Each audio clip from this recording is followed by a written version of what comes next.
नमस्कार। आसंतु आज पृथ्वी इतिहास देखिवा कि जगत रे ये होम आ बलि प्रथा केबेठू आउ काहींकी आसिला। मु आपण मानकु पृथ्वीर श्रेष्ठ तीनोटी ग्रंथर मु आपण को देखैबी। जिहुदी मान को धर्म ग्रंथ, कुरान जोड़ा मुस्लिम मान को धर्म ग्रंथ एवं बाइबल रु आपण को प्रमाण कर देखैबी कि होम आ बलिर स्थान केउठी। निश्चित भावे आर ऐतिहासिक सत्यता रही। आउ आपण माने जदि जिहुदी मान को इतिहास को देखिबे से मानकर इतिहास होची बहुत स्पष्ट। आउ केबे ठारू ताहा लेखा जाइछि सब स्पष्ट भावे तांकर विवरण रही। तेबे तीनोटी ग्रंथ रे होम आ बलि प्रथा रही। बाइबल रो पुरातन भाग रे रही, आउ कुरान रे मध्य रही, आउ जिहुदी मान को धर्म ग्रंथ रे मध्य रही। तो आमे जदि चिंता करिया कले तीनोटी धर्म ग्रंथ काहे कि परस्पर सामंजस्य रही तार गोटे कारण बाइबल मध्य कुरान मध्य जिहुदी मान को धर्मशास्त्र रो आसीछि। कारण जिहुदी मान को धर्मशास्त्र रो केतेक भाग विशेषकर मसांकर 5टी पुस्तक जहाँकि जिहुदी मान बहुत पुरातन लेखा जाइछि सेटा ख्रीष्टपूर्व प्राय 1400 बड़ को लेखा सारी से से बहुत पुरातन। आउ ए तीनोटी भितर कौन सामंजस्य रही कि जिहुदी मान धर्मशास्त्र कुरान रो गोटे भाग आउ बाइबल रो पुरातन भाग होची एक। हुए तो कुरान रे किछि अदल बदल हेई थाई पारे किंतु एक। आउ जेतेले कुरान रे हजरत मोहम्मद को ग्रहण करा गला सेतिरु केतेटा पुस्तक शामिल करा जाइछि। आउ बाइबल रे यीशु को विषय को ऐड करा जाइछि सेति पई बाइबल रो रूप अलग हे गला। किंतु बाइबल रो पुरातन भाग कुरान रो भी किछि भाग आउ जिहुदी मान को धर्मशास्त्र इजराइल देशर जदि आमे देखिबा प्राय समान विषय। सेति पई आमे स्पष्ट हेबा दरकार अछि कि ए तीनोटी शास्त्र एक तार लक्ष्य गोटे किंतु मनुष्य ताको व्यवहारिक दृष्टि से जेमती बुझिला से अनुसार ताको व्यवहार करछे। तेबे ए तीनोटी शास्त्र रे होम बलि विषय लेखा अछि। आमे फोकस कर देखिबा कि जिहुदी मान को धर्मशास्त्र को आमे फोकस कर देखिबा। तो जिहुदी मान को धर्मशास्त्र रे बलि आ होम बलि बहुत गोटे प्रधान स्थान। तांकर सोलोमन राजा थिले से एका संगरे लक्ष लक्ष मेंढा को बलि चढ़ाई लक्ष तो 22,000 एमती एका एका थर के से माने बलि चढ़ाई। तो आज मध्य इजराइल देश रे बहुत बलि चालू थिबो जेरूशलेम मंदिर रे। तो इजराइल मान को इतिहास को जदि देखिबा तेबे तांकर इजराइल गोष्ठी रो आदि पिता जे कि अब्राहम को पूर्वर मध्य नह बोली जणे थिले से मध्य किछि गोटे बलि देलाटा लेखा जाइछि। आउ तापर अब्राहम मध्य से प्रकार होम ये करछंती। आउ एमती कि भी लेखा अछि कि अब्राहम निजर पुत्र को मध्य होम चढ़ाइबा पई होम बलि देबा पई से गोटे पर्वत को नैथिले बोली मध्य लेखा अछि। तेबे तांकर विधिबद्ध भावे जो बलिटा आरंभ होला ताहा ख्रीष्टपूर्व 1400 रु मसांक द्वारा मसा जेतेबेले 5टी पुस्तक लिखिले सेथिरे स्पष्ट भावे बलि प्रथा स्थान दिया जाइछि। से माने मेंढा छेली किबा गोरु एगुडा को बलि करथिले। तो एमती बलि प्रथा जिहुदी मानकर इतिहास रे अछि। आउ कुरान रे मध्य अछि। वर्तमान मुस्लिम भाई माने मध्य बलि चढ़ौछंती। आ भारत रे मध्य बहुत बलि अछि किंतु तार स्पष्ट प्रमाण मु जानि नै केबे ठारू आरंभ हिछि। तो बलि काहे की दिया जाए ए तीनोटी शास्त्र स्पष्ट। तार मूल शास्त्र होछि जिहुदी मान को शास्त्र। तेबे एटी स्पष्ट कोन पई बलि दिया जाउतला। तो ए तीनोटी शास्त्र रे ईश्वर को विश्वास करा जाए। आउ ए तीनोटी शास्त्र रो कर्ता होउछंती ईश्वर। सेठी लोक माने लिखिछंती शास्त्र किंतु एठार एमती लेखा जाइछि कि जनकर निर्देश क्रमे सेटा लेखा जाइछि। गोटे अदृश्य शक्ति गोटे अदृश्य आत्मा पवित्र आत्मा बोली लेखा है ସେମାନଙ୍କର ପ୍ରଭାବରେ ସେମାନେ ଯେଉଁ ଅଦୃଶ୍ୟ ବିଷୟକୁ ଦେଖିଲେ ତାକୁ ଲେଖିଛନ୍ତି, ତାହା ଈଶ୍ୱର ସେମାନଙ୍କ ହୃଦୟରେ ଦେଲେ ବୋଲିକି ପ୍ରକାଶ ପାଇଛି। ତ এইটা ମନୁଷ୍ୟର ବିଚାରଧାରାରୁ ଲେଖାଯାଇ ନାହିଁ। କାହିଁକି କେତେକ ବିଷୟ ଯଦି ଆମେ ଜିହୁଦୀମାନଙ୍କ ଧର୍ମଶାସ୍ତ୍ର କିମ୍ବା ବାଇବେଲ ଯଦି ପଢ଼ିବା କିମ୍ବା କୋରାନ ପଢ଼ିବା, ସେଠି ମନୁଷ୍ୟର ଜ୍ଞାନ ବାହାରେ ବହୁତ ଗୁଡ଼ାଏ ବିଷୟ ଲେଖାଯାଇଛି ଯେଉଁଟାକି ପୃଥିବୀର ଗୋଟେ ଲୋକ ବି ଜାଣିନାହାନ୍ତି।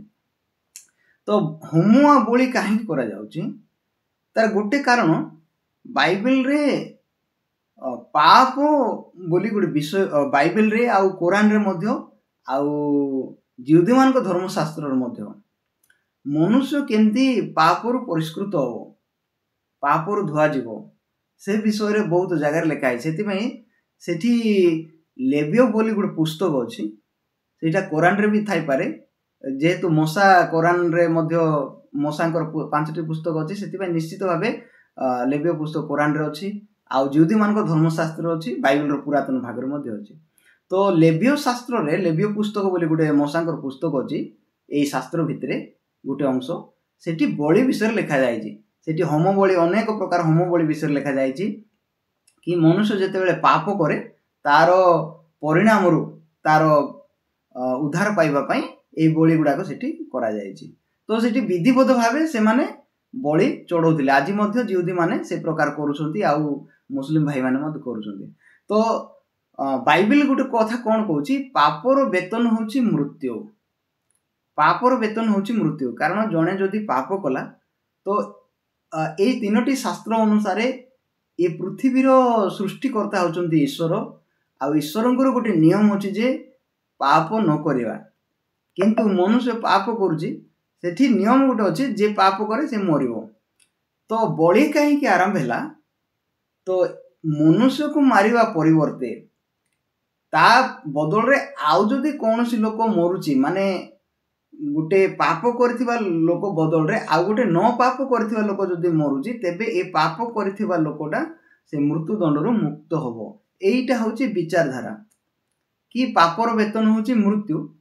ଯିଏ ମନେକର ଜଣେ ପାପ କଲା, ତା ବଦଳରେ ଯଦି ଗୋଟେ ନିଷ୍ପାପ ଛେଳି କି ମେଣ୍ଢା କି ଗୋରୁକୁ ଯଦି ବଳି ଦିଆଗଲା, ତେବେ ସେଇ ଲୋକର ମୃତ୍ୟୁରୁ ସେ ଉଦ୍ଧାର ପାଇଲା। ତ ବଳିରେ କ'ଣ କରାଯାଉଛି, ରକ୍ତକୁ ନିଆଯାଉଛି। ରକ୍ତ ଦ୍ୱାରା କ'ଣ ହେଉଛି, ସେଇ ଲୋକର ପାପୀର ସାକ୍ଷ୍ୟ, ମାନେ ଯେଉଁ ପାପ କରିଛି ତାର ପ୍ରାୟଶ୍ଚିତ ସେଟା ରକ୍ତ। ହେଲେ ଅନେକ ଲୋକ କ'ଣ ଭାବୁଛନ୍ତି, ରକ୍ତ ବୋଧେ ଈଶ୍ୱର ଗ୍ରହଣ କଲେ। ନାହିଁ, ଈଶ୍ୱରଙ୍କର ସେ ତ ଶାସ୍ତ୍ର ଅନୁସାରେ ସେ ଆତ୍ମା ଅଟନ୍ତି।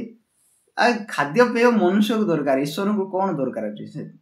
ତ ସେଇଟା ହେଉଛି ରକ୍ତ ହେଉଛି ପାପ ସମାପ୍ତ କରିବାର ସାକ୍ଷୀ। ତ ତାଙ୍କର ଶରୀରକୁ କ'ଣ କରାଯାଉଥିଲା, ସେଠି କରାଯାଉଛି ଦଗ୍ଧ କରାଯାଉଛି, ସେଇଟା କୁହାଯାଏ ହୋମ।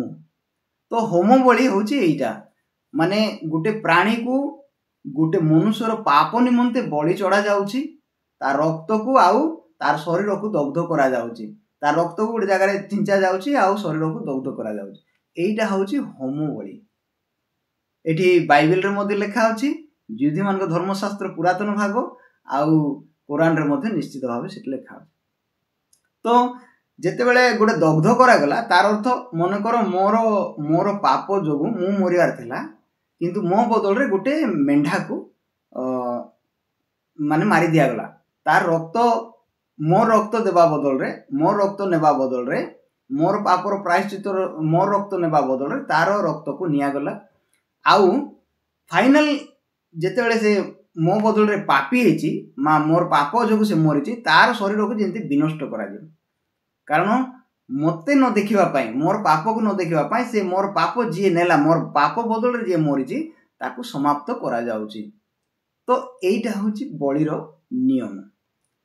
କିନ୍ତୁ এইটা ବର୍ତ୍ତମାନ କେଉଁଠି, ଇସ୍ରାଏଲରେ ଚାଲିଛି, ଆଉ କୋରାନରେ ମଧ୍ୟ ଅଛି, ସେ ମୁସଲିମ ଭାଇମାନେ ମଧ୍ୟ କରୁଛନ୍ତି। କିନ୍ତୁ ବାଇବେଲ ଯେଉଁମାନେ ଫଲୋ କରୁଛନ୍ତି ସେମାନେ ଆଉ ବଳି କରୁନାହାନ୍ତି। କାହିଁକି? ଆର କାରଣ ବି ଆପଣଙ୍କୁ ମୁଁ ଦେଖେଇବି। ଆର କାରଣ କ'ଣ? କାରଣ ଏଇ ଯେଉଁ 3ଟି ପୁସ୍ତକକୁ ଯଦି ଆମେ ଭଲରେ ଯଦି ପଢ଼ିବା, ଆମେ ଗୋଟେ ଲକ୍ଷ୍ୟ ପାଇପାରିବା। କ'ଣ କି ଈଶ୍ୱର ସେ ମନୁଷ୍ୟ ରୂପରେ ଜଗତକୁ ଆସିକି ବଳି ଚଢ଼ିବେ। ତ ଏମିତି ଲେଖା ଅଛି। तो ईश्वर मनुष्य रूप रे जगत को आसिक से बलि चढ़े। तो यहाँ लिखाई हेले कोरान वाले कौन कले, मुस्लिम भाई मान कौन कले, हजरत मोहम्मद को से माने मसीह भाव ग्रहण कले। तो सेठी बलि प्रथा से तो बलि ही ना किंतु ताकू मसीह भाव ग्रहण कले।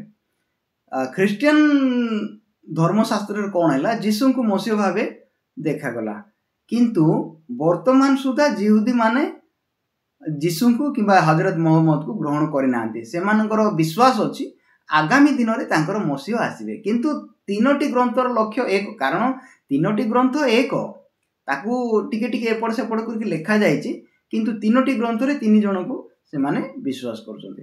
तो आसंतु गोटे अंश मु बाइबल पुरातन भागुर देखेबी जहाँकि जिहुदी मानकर शास्त्र भी लिखा अच्छी, तापरे मुस्लिम भाई मानकर कुरान रे मध्य लिखा अच्छी, आ बाइबल रो पुरातन भागर मध्य लिखा अछि। तो मु पढुछि सेठी जिसाय बोली गोटे भविष्य वक्तांकर पुस्तक अछि। तो ए तीनोटी शास्त्र एमती शास्त्र गुड़ाक ए शास्त्र मान को किए बसिक रचना करना किंबा गोटे समय रे लिखा जाए ना। मशांकर जो 5टा पुस्तक मशा जोड़ा लिखिले सेटा ख्रीष्टपूर्व 1400 रु 1300 भितर लिखा जाए, किंबा 1500 रु 1300 भितर लिखा जाए। तापरे दीर्घ वर्ष परे तांकर शिष्य जने लिखिचंते, तापरे परे आउ के माने विभिन्न समय रे विभिन्न जगार गोटे जगार मध्य लिखा जाए। तो विभिन्न समय रे अनेक जगार अनेक लोकों द्वारा किछि किछि पुस्तक लिखा जाए। किए 10टा पेज लिखी, किए 5टा पेज लिखी, एमती ए सब को मिक्स करके गोटे ग्रंथ बना जाए। तो सेटा होची जिहुदी मान धर्मशास्त्र।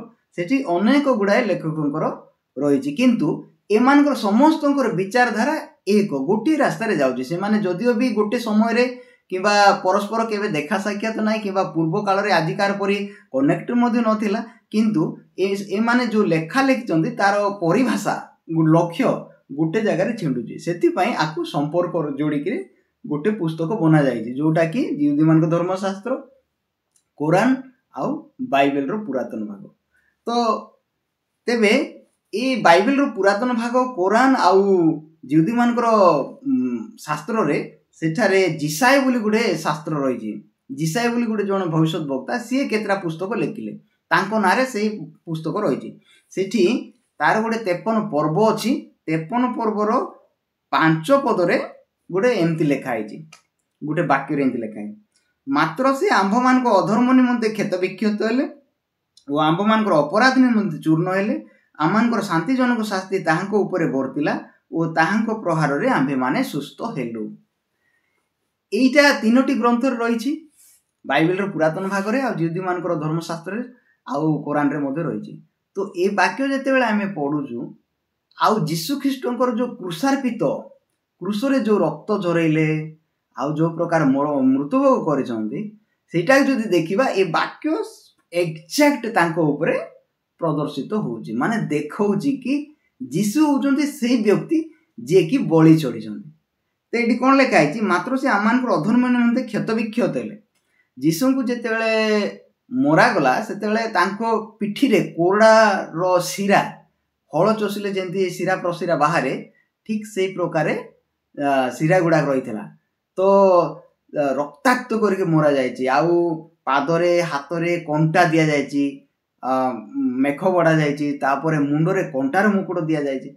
जेमती गोटे छेड़ी मेंढा को बलि चढ़ेले जेमती ब्लड बाहर रक्त बाहर, ठीक से प्रकार जीशु ख्रीष्ट को बड़े हुए तो तांकर बेक तो कटा जाए ना, किंतु अन्य पटू तांकर रक्त को झरई दि जाए। तो ए वाक्य जेतेबेले आमे पढुछु कि एटा एक्जेक्ट जीशु ख्रीष्ट को निदर्शन करूची। सेतिपई ए वाक्य प्रमाणे जीशु ख्रीष्ट बलि चढ़ीचंती। सेतिपई सेठी जेतेबेले आमे से बलि को देखिबा कि जणे मनुष्य जे कि ईश्वर ठार प्रेरित बोली बाइबल लिखा आइची, से लोकटा से बलि चढ़ीचंती। तो ए वाक्य सब जीशु ख्रीष्ट को इंडिकेट करूची। सेतिपई सेटा होची फाइनल बलि थिला, बाइबल सेमती कहूची। तेबे जीशुंकर बलि होची सर्वश्रेष्ठ बलि।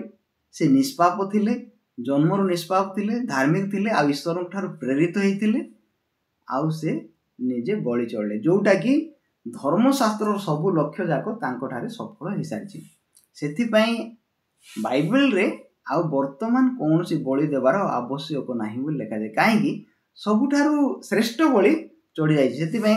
जो लोक मैंने बाइबल को विश्वास करती से माने आउ बलि प्रथा रे विश्वास करती नहीं, कहीं कारण आग काल जो पाप जो बलि चढ़ता से क्षण काल थिला, किंतु जीशु ख्रीस्ट सर्वश्रेष्ठ बलि रूपे प्रकाशित हो सारी। से आउ कौन सी गोरु कि मेंढा कि छागर कौन सी बलिर आवश्यकता नहीं, केवल जीशुकर बलि को जड़े विश्वास कले से परित्राण बा मुक्ति पाई पार। बाइबल रे एमती लिखाई, गोटे वाक्य पढ़ीदेवी आपन को कौन लिखाई।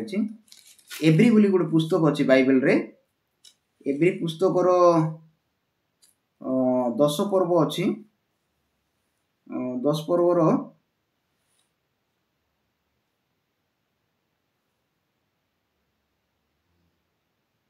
18 पद बोली गोटे वाक्य अच्छी। यही समस्त मोचन होगा स्थले पाप निमंते आउ बलि उत्सर्ग करवा अनावश्यक। बाइबल स्पष्ट भाव बलि को काटिदेला, कहीं जीशु ख्रीस्ट होचंती शेष सिद्ध आउ चिरस्थायी बलि अटंती।